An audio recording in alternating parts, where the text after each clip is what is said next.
ఒకటి నేను మోపుతున్నాను. మొదట్లో నీకున్నంత ప్రేమ ఇప్పుడు నీకు నా మీద లేదంటున్నాడు దేవుడు. ఏం చెప్తావు సమాధానం? చెప్పేది ఎవరిది? ఎవరు చెబుతున్నారు? దేవుడే చెప్తున్నాడు. మొదట నీకున్న భక్తి ఇప్పుడు నీకు లేదంటున్నాడు దేవుడు. మొదటి నీకున్న విశ్వాసం ఇప్పుడు నీకు లేదంటున్నాడు దేవుడు. మొదటి నీకున్న దాతృత్వ హృదయం ఇప్పుడు నీకు లేదంటున్నాడు దేవుడు. తొలి ప్రేమను నువ్వు దూరం చేసుకుంటున్నావు. తొలి ప్రేమకు నువ్వు దూరం అయిపోయావు. మొదటి నీకున్న ప్రేమ ఇప్పుడు నా మీద లేదని దేవుడు ఇక్కడ ఖచ్చితంగా చెప్తాడు ఎఫెసీ సంఘానికి. ఇక్కడున్న మనం ఒకసారి మనల్ని పరిశోధన చేసుకుందాం. మొదట్లో నీకున్నంత ప్రేమ ఇప్పుడు నీకుందా? మొదట్లో నీకున్నంత భక్తి, మొదటి ప్రారంభ దినాల్లో, నువ్వు దేవుని సన్నిధిలో రక్షించబడిన దినాల్లో, మారు మనసు పొందిన దినాల్లో, ప్రభువుని నమ్ముకునే దినాల్లో నీకున్నటువంటి మంట, దేవుడి గురించినటువంటి ఆ హృదయంలో కలుగుతున్నటువంటి రగులుతున్నటువంటి ఆ మంట ఇప్పుడు నీకుందా? ఆ తృష్ణ నీకుందా? ఇప్పుడు ఆ ఆశ ఇప్పుడు నీకుందా? ఒకవేళ సన్నగిలితే, ఒకవేళ బలహీనమైతే, ఒకవేళ దేవుడికి ఇచ్చే విషయంలో, దేవుని ప్రేమించే విషయంలో, దేవుని పనిచేసే విషయంలో, ప్రతి విషయంలో ఒకవేళ నువ్వు బలహీనపరచబట్టి ఎక్కడైనా నువ్వు లోపిస్తే, ఈ రోజు ఈ వాక్యాన్ని బట్టి నీ క్రియలు మరలా నువ్వు సరి చేసుకోమని దేవుడు చెప్తున్నాడు. దేవునికి స్తోత్రం.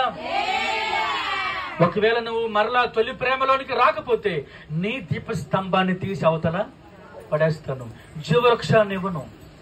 ఒకవేళ నువ్వు మరలా తొలి ప్రేమలో నిలబడితే, నువ్వు మొదటి ప్రేమలో మరలా దాన్ని నువ్వు సాధించుకోగలిగితే, ఆయన అంటున్నాడు, నీకు పరదేశంలో ఉన్నటువంటి జీవవృక్ష ఫలాలు నీకు నేను ఇస్తాను. ఆ జీవవృక్ష ఫలాలను నువ్వు అనుభవించాలంటే నువ్వు మారు మనసు పొంది మరలా మొదటి క్రియను ప్రారంభించమని దేవుడు చెప్తున్నాడు. ఆ మొదటిది జ్ఞాపకం చేసుకోమంటున్నాడు. ఆ తీవ్రతను, ఆ అభిషేకాన్ని, ఆ యొక్క ఆశను, ఆ తృష్ణ, ఆ మంట, ఆ భక్తి, ఆ విశ్వాసం, ఆ ప్రార్థన, ఆ దాతృత్వ హృదయం, దేవుడి కోసం పనిచేసే మనసు మరలా మరలా నీలో పురుకొలచబడాలి. దేవునికి స్తోత్రం చెప్పండి. మరలా నీలో అది ఉత్తేజించబడాలి. దేవుడు ఆ రీతిగా మిమ్మల్ని చేయును గాక. ఈ ఎఫెసీ సంఘంలో ఉన్నటువంటి ఓ గొప్ప లక్షణాలు కలిగి ఉందుము గాక. ఇదిగో ఆ ఎఫెసీ సంఘంలో ఉన్న లోటు, ఒకవేళ ఈ రోజు మనలో ఏదైనా లోటు ఉంటే దాన్ని సరి చేసుకుని జీవవృక్ష ఫలములకు మనము ఆర్కులముగా మార్చబడదుము గాక.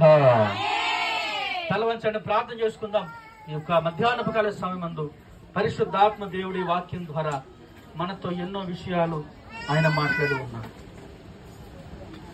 ప్రార్థన చేసుకుందామండి దేవుని సన్నిధిలో.